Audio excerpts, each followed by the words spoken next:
The last drunkard on earth. My car has been out of sorts of late. Bussing it, hoofing it, been taking the metros. Not bad once you get used to the schizophrenic schedules. Great to get my ass out of recklessly wheeling home. But at the same time, knowing I don't have to drive leads to more than I should, you know?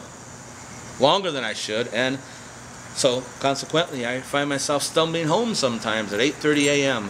Friday and Saturday mornings now. Hell, even on Easter when the moms are dragging the brats to services, there I was, another brown stain on the streets of LA.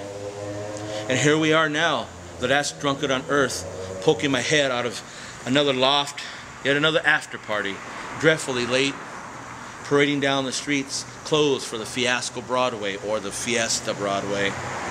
Why the fuck don't they ever remind people this crap is coming up? No parking signs just ain't good enough anymore. I'm sorry, posters should be plastered everywhere days ahead of time.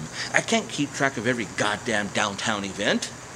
And the fucking city wants you to take taxis the night before this happens. Christ, try taking one of those down Spring or Broadway or Main or Hill from 5th Street to Chinatown for what should be a 5-minute ride and a few bucks, but instead turns into some kind of apocalyptic nightmare because every car, truck, and bus in the vicinity is being shoved down severely congested single lanes and turning this fecal dusted basin into rush hour in the 101 on a Friday night into Hollywood.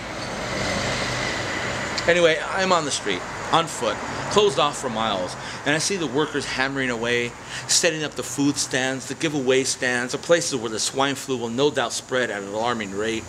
And suddenly they stop and look up at me. I am giggling, hair tousled, buttons missing from my shirt, left ankle sprained, lurching, in dire need of a shower, a shave, a new brain, a new liver, a new heart, reeking of cigarettes, even though I kind of quit that a while ago. And though I can't smell the whiskey anymore, I'm sure it is permeating from every pore, with nose and cheeks rosy red. A cliche, yes, but that really does happen.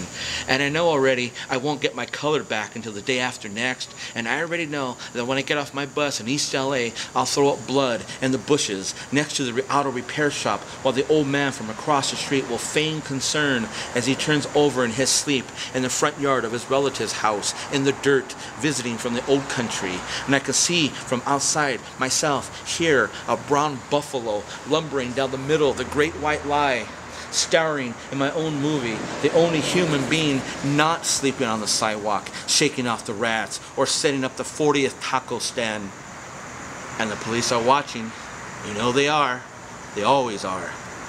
Like at the end of that old Clint Eastwood movie, The Gauntlet, where they had thousands of cops lined up on either side of the street and firing blindly as Clint and Sandra Locke in their cherried-out bus make their way to City Hall to expose the city's corruption. That's what it felt like here, albeit no shots were fired, but their stares of utter disgust felt like a swarm of a million Mayday-like baton swings. What do you want at this point? I've had enough to botch in one night 10 men don't have in a year. And I think I even got some numbers too.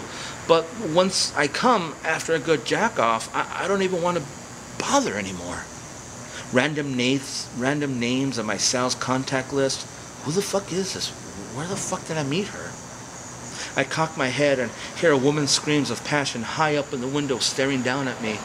I hear 2 men arguing in Korean, another arguing in Chinese, another arguing in Armenian, another arguing in God knows what. I gawk up at the moon. I hear myself zombie shuffle over tortured asphalt. I see a tranny shape-shifting at the back of a darkened parking lot and then disappear. I wrap myself in the then merciful silence of a lonely room. After a few minutes of uninterrupted sleepwalking, I discover my safety net, my bus stop, has been moved due to the street closures and pushed to the outer regions of Skid Row. Every avenue and street is blocked, access denied, detour, tow away, you must leave now, you dumb bastard. I have put myself in this rat's maze, I know that, and I do indeed panic for several minutes, but as usual, I find my way out and fall onto the grubby bus bench, groaning, My neck killing me, my feet on fire, my head swimming. I'm a prime candidate to get rolled out here. And I watch the sun turn from black to baby blue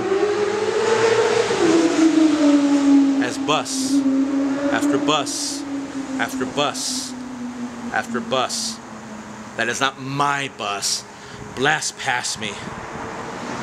It gets colder, a wind kicks up, and the flyers and postcards from shows that nobody gives a damn about and that nobody will ever go to dance in and out of the gutter before me.